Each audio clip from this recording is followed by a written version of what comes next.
Good evening, friends of the Festival of Tibet. Thank you very much for tuning into tonight's program, which is part of the 13th Festival of Tibet, which I'm here tonight with my dear friend Tenzin Choegyal, who is the founder and the organizer of the Festival of Tibet. Tenzin, thank you so much, first of all, for allowing myself and Perfect Potion to be part of the Festival of Tibet. Thank you, Stella, for having been the core friend and supporter of the Festival of Tibet for the past over many years. We wouldn't have come to this 13th without your support and the Perfect Potion's support. So with much gratitude, like Festival of Tibet is not only about music and art, it's actually about amplifying the stories of Tibet. And so with that in mind, without friends like you, I think I wouldn't have been able to bring it this far actually. So I know, I remember those early days. They were quite humble beginnings, but that has always been the type of person you are. You know, I can say with all my heart, yeah, Tenzin is very modest, but he's an internationally acclaimed musician now. But what's most important, with all the fame that has come with your hard work, what's most important is your music. Everything embodies the essence of Tibet. And I think the Festival of Tibet, it does showcase and highlights Tibetan culture. It highlights the challenges that Tibetans in exile and in Tibet are facing.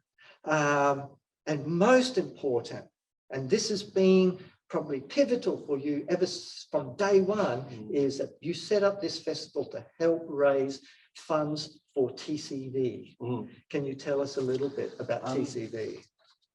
Tibetan Children's Village, TCV in short, is probably the one school that was set up after Tibetans came into exile in 1959. The school was set up in 1960 with 51 kids, exile kids.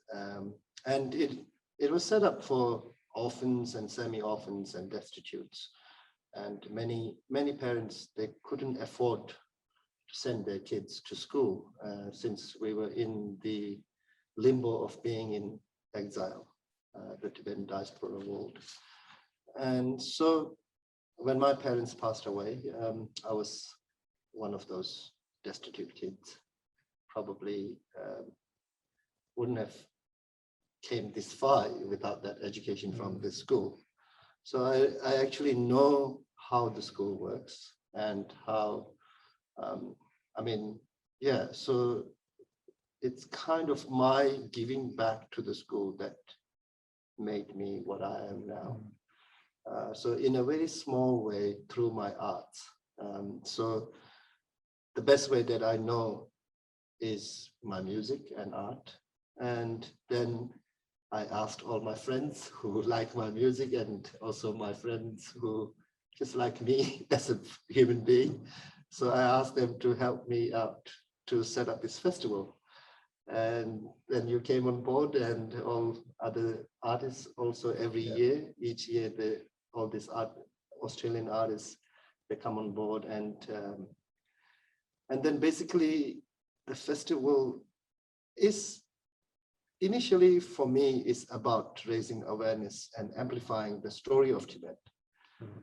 And then on the side note, which became the part of it is we were given the opportunity to raise some funds with the festival.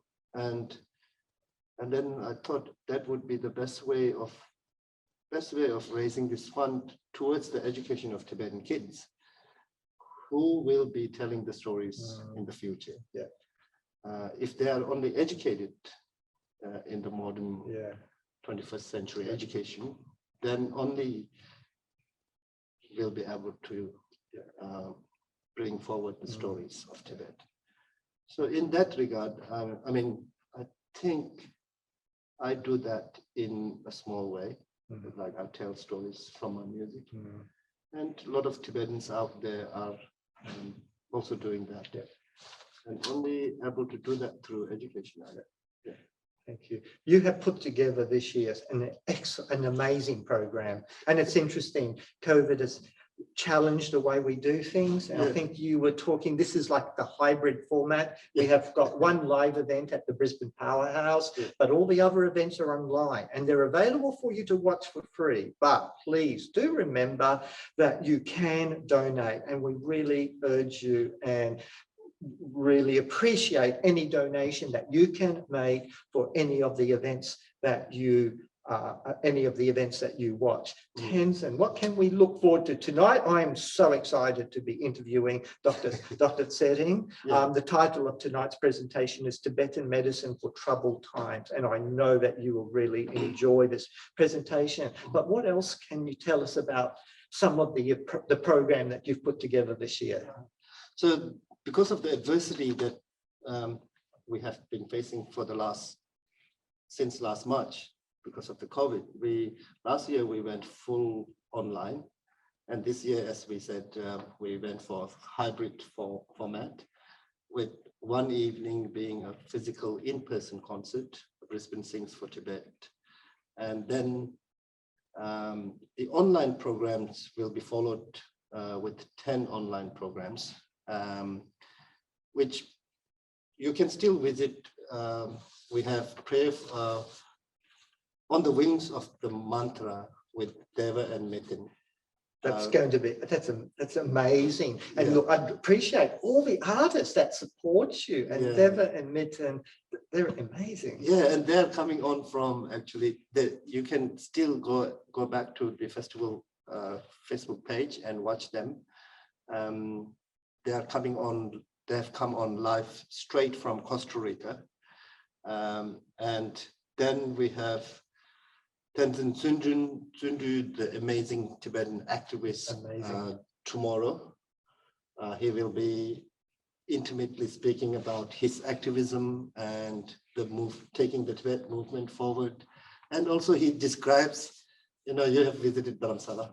So he describes Dharamsala quite intimately, how it all started back in the 60s.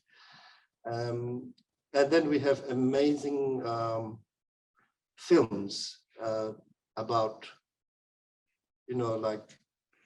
they are about Tibetan women, how important the role of Tibetan women have been in this Tibetan movement.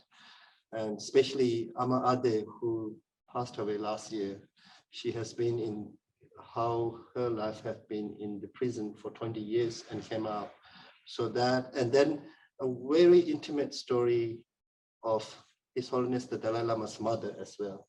So we have got 2 films, which is very Emmy Award winner. And these are on this year. Yeah.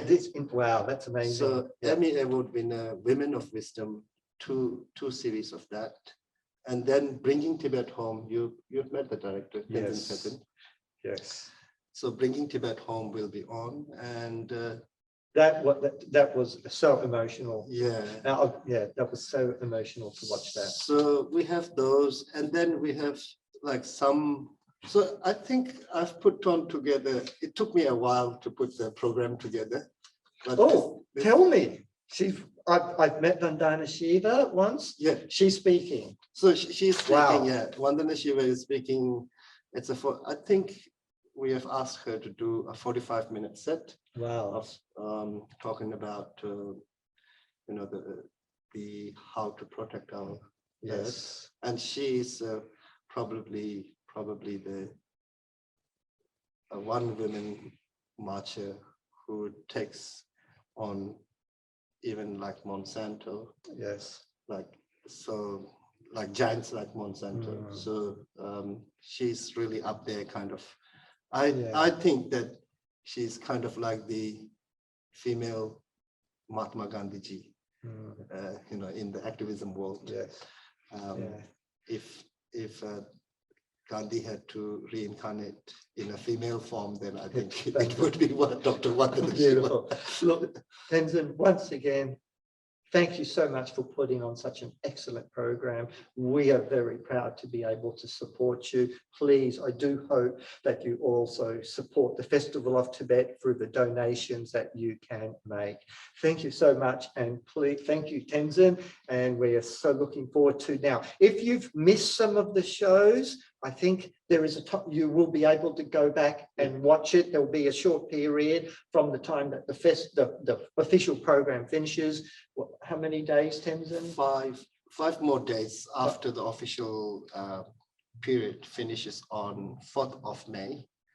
So we'll keep all of the programs for 5 more days. So we can go back and watch a program again and again if we liked it that much. Yeah, and then we have created a donation page Yes. on Chuff account. So that donation page is actually on festivalofTibet.com.au.